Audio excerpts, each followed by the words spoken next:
ਇਹਨਾਂ ਦੀ ਕੰਪਨੀ ਦੇ ਨਾਲ ਜੁੜੀ ਹੋਈ ਖਬਰ ਜੇ ਕਰਦੇ ਜਾਈਏ, ਟੈਸਲਾ ਦੇ ਸੀਈਓ ਜਿਹਨੇ ਕਿਹਾ ਸੀਗਾ ਵੀ 10% ਸਟਾਫ ਨੂੰ ਉਹ ਕੱਟ ਕਰਨ ਜਾ ਰਹੇ ਆ। ਕਹਿੰਦੇ ਵੀ ਹੁਣ ਜੌਬ ਕੱਟਸ ਉਹ ਦਿਖਣੀਆਂ ਸ਼ੁਰੂ ਹੋ ਰਹੀਆਂ ਨੇ।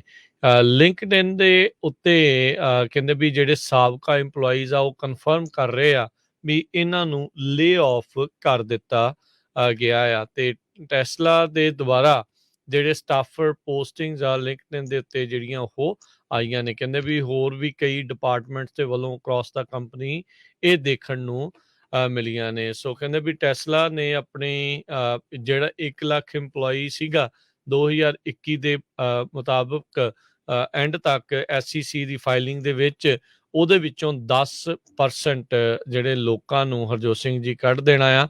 ਸੋ ਕਾਫੀ ਵੱਡਾ ਜਿਹੜੀ ਲੋਕਾਂ ਦੀ ਨੌਕਰੀ ਜਿਹੜੀ ਉੱਥੇ ਜਾਵੇਗੀ। ਸੋ ਜੌਬ ਕੱਟਸ ਕਹਿੰਦੇ ਵੀ ਸੀਨੀਅਰ ਰੋਲਸ ਵਾਲੇ ਲੋਕਾਂ ਨੂੰ ਵੀ ਇਫੈਕਟ ਜਿਹੜੀ ਉਹ ਕਰ ਰਹੀ ਆ। ਚਾਈਨਾ ਦੇ ਵਿੱਚ ਇਹਨਾਂ ਦੀਆਂ 3 ਹਾਇਰਿੰਗ ਇਵੈਂਟਸ ਹੋਣੀਆਂ ਸੀ ਇਸ ਮਹੀਨੇ ਦੇ ਵਿੱਚ, ਉਹ ਤਿੰਨੇ ਹੀ ਉਹਨਾਂ ਨੇ ਹੁਣ ਕੈਂਸਲ ਕਰ ਦਿੱਤੀਆਂ ਆ। ਕਹਿੰਦੇ ਵੀ ਇਸ ਤੋਂ ਬਾਅਦ ਦੇ ਵਿੱਚ ਕੰਪਨੀ ਜਿਹੜੀ ਆ ਉਹ ਸੈਲਰੀਡ ਸਟਾਫ ਦੇ ਵਿੱਚੋਂ 10% ਲੋਕਾਂ ਨੂੰ ਬਾਹਰ ਦਾ ਰਸਤਾ ਜਿਹੜੀ ਉਹ ਦਿਖਾਉਣ ਜਾ ਰਹੀ ਆ। ਮਸਕ ਜਿਹੜਾ ਕਹਿੰਦਾ ਹੈ ਵੀ ਘੱਟੋ ਘੱਟ 40 ਘੰਟੇ ਕੰਮ ਜਿਹੜਾ ਤੁਹਾਨੂੰ ਆਫਿਸ 'ਚ ਆ ਕੇ ਹੀ ਕਰਨਾ ਪਵੇਗਾ। ਇਸ ਤੋਂ ਪਹਿਲਾਂ ਨੈਟਫਲਿਕਸ ਨੇ 150 ਇੰਪਲਾਈਜ਼ ਕੱਢਣ ਦੀ ਗੱਲ ਆਖੀ ਆ। ਉਧਰ ਐਮਾਜ਼ੋਨ, ਮੈਟਾ, ਮਾਈਕਰੋਸਾਫਟ, ਇੰਟਲ ਇੱਦਾਂ ਦੀਆਂ ਕੰਪਨੀ ਨੇ ਜਿਹੜੀ ਹਾਇਰਿੰਗ ਦੇ ਉੱਤੇ ਫਰੀਜ਼ ਲਾ ਦਿੱਤੀ ਆ ਜਾਂ ਬਹੁਤ ਜ਼ਿਆਦਾ ਉਸ ਨੂੰ ਸਲੋ ਡਾਊਨ ਕਰ ਦਿੱਤਾ ਆ। ਜੀ ਬਿਲਕੁਲ, ਜੇ ਲੇ ਆਫ ਦੀ ਗੱਲ ਕਰਦੇ ਜਾਈਏ, ਲੇ ਆਫ ਦੀ ਵੇਵ ਚੱਲਣੀ ਬਹੁਤ ਤੇਜ਼ੀ ਦੇ ਨਾਲ USA ਦੇ ਵਿੱਚ ਸ਼ੁਰੂ ਹੋ ਗਈ ਹੈਗੀ ਆ। ਟੈਸਲਾ ਦਾ ਤੁਸੀਂ ਦੱਸਿਆ ਹੀ ਆ। ਆਈਕੀਆ ਨੇ ਇਹ ਕਿਹਾ ਵੀ ਉਹ ਵੀ ਕਾਫੀ ਵੱਡੀ ਗਿਣਤੀ ਦੇ ਵਿੱਚ ਆਪਣੇ EMPLOYEES ਨੂੰ ਲੇ ਆਫ ਕਰਨ ਜਾ ਰਹੇ ਆ। ਨਾਲ ਦੀ ਨਾਲ ਰਸ਼ੀਆ ਦੇ ਵਿੱਚ ਜਿੰਨੀਆਂ ਉਹਨਾਂ ਦੀਆਂ ਫੈਕਟਰੀਆਂ ਸੀਗੀਆਂ ਉਹ ਸ਼ਟ ਡਾਊਨ ਕਰਨ ਜਾ ਰਹੇ ਆ। ਆਈਕੀਆ ਕਾਫੀ ਸਮਾਨ ਰਸ਼ੀਆ ਤੋਂ ਲੈ ਕੇ ਆਉਂਦਾ ਸੀ ਜਿੱਥੇ ਉਹਨਾਂ ਦੀਆਂ ਫੈਕਟਰੀਆਂ ਸੀਗੀਆਂ। 28,000 EMPLOYEES ਆਈਕੀਆ ਦੇ ਆਲ ਓਵਰ ਵਰਲਡ ਹੈਗੇ ਆ। ਤੇ ਕਾਫੀ ਗਿਣਤੀ ਦੇ ਵਿੱਚ ਉਹ ਲੇ ਆਫ ਕਰਨ ਜਾ ਰਹੇ ਆ। ਇਸ ਤੋਂ ਬਿਨਾਂ ਟੈਕ ਇੰਡਸਟਰੀ ਦੇ ਵਿੱਚ ਲੇ ਆਫ ਦੀ ਵੇਵ ਪੂਰੀ ਤਰ੍ਹਾਂ ਚੱਲ ਪਈ ਹੈਗੀ ਆ। ਕੰਪਸ ਤੇ ਕੋਇਨਵੇਸ ਇਹਨਾਂ ਨੇ ਅਨਾਉਂਸ ਕੀਤਾ ਹੈਗਾ ਆ ਉਹ ਲੇ ਆਫ ਕਰਨ ਜਾ ਰਹੇ ਆ। ਰੀਅਲ estate ਇੰਡਸਟਰੀ ਦੇ ਵਿੱਚ ਰੈਡਫਿਨ ਇਹਨਾਂ ਕੰਪਨੀਆਂ ਨੇ ਵੀ ਕਿਹਾ ਵੀ ਉਹ ਆਪਣੇ EMPLOYEES ਲੇ ਆਫ ਕਰਨ ਜਾ ਰਹੇ ਆ। ਪੇਲਟੋਨ ਕੰਪਨੀ ਜਿਹੜੀ ਟੈਕ ਕੰਪਨੀ ਆ ਆਨਲਾਈਨ ਜਿਹੜੀ ਹੈਗੀ ਆ ਉਹ ਕਹਿੰਦੇ ਆ ਵੀ ਅਸੀਂ ਹਜ਼ਾਰਾਂ ਦੀ ਗਿਣਤੀ ਦੇ ਵਿੱਚ ਲੇ ਆਫ ਕਰਨ ਜਾ ਰਹੇ ਆ ਇਸ ਸਾਲ।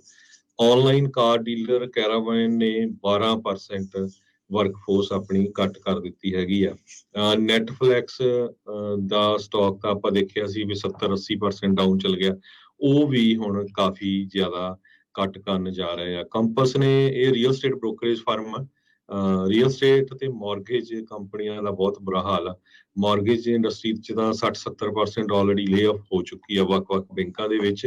ਰੀਅਲ estate 'ਚ ਹੁਣ ਹੋਣੀ ਸ਼ੁਰੂ ਹੋ ਗਈ ਆ। ਰੀਅਲ estate ਬ੍ਰੋਕਰੇਜ ਕੰਪਸ ਨੇ ਅੱਜ ਅਨਾਉਂਸ ਕੀਤਾ ਵੀ 10% ਉਹਨਾਂ ਦੀ ਵਰਕਫੋਰਸ 450 ਦੇ ਕਰੀਬ EMPLOYEE ਉਹ ਲੇ ਆਫ ਕਰਨ ਜਾ ਰਹੇ ਆ। ਰੈਡਫਿਨ ਦੇ CEO ਗਲੈਨ ਕੈਲਮਿਨ, ਇਹ ਰੀਅਲ estate ਬ੍ਰੋਕਰੇਜ ਫਰਮ ਹੈਗੀ ਆ, ਇਹਨਾਂ ਨੇ ਕਿਹਾ ਵੀ ਅਸੀਂ 6% ਆਪਣੇ EMPLOYEES ਲੇ ਆਫ ਕਰਨ ਜਾ ਰਹੇ ਆ। ਕੋਇਨਵੇਸ ਕ੍ਰਿਪਟੋ ਕਰੰਸੀ ਨੂੰ ਬਹੁਤ ਝਟਕਾ ਲੱਗਾ, ਉਹ 18% ਆਪਣੀ ਵਰਕਫੋਰਸ ਲੇ ਆਫ ਕਰਨ ਜਾ ਰਹੇ ਹੈਗੇ।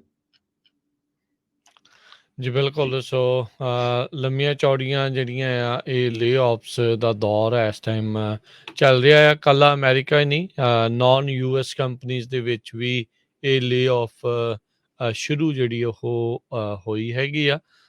ਕਈਆਂ ਨੇ ਰੀਸਟਰਕਚਰ ਕਰਨਾ ਹੁੰਦਾ, ਕਈਆਂ ਨੇ ਕੁਛ ਕਰਨਾ ਹੁੰਦਾ ਆ, ਪਰ ਮਾਰਕੀਟ ਨੂੰ ਦੇਖਦੇ ਹੋਏ ਸਾਰੇ ਜਾਣੇ ਆਪੋ ਆਪਣੇ ਬਜਟ ਕੰਜ਼ਰਵ ਕਰਨ ਵੱਲ ਨੂੰ ਇੱਦਾਂ ਲੱਗਦਾ ਆ ਵੀ ਉਹ ਚੁਰੇ ਨੇ ਜਿਹੜੇ ਤੁਰੇ ਨੇ।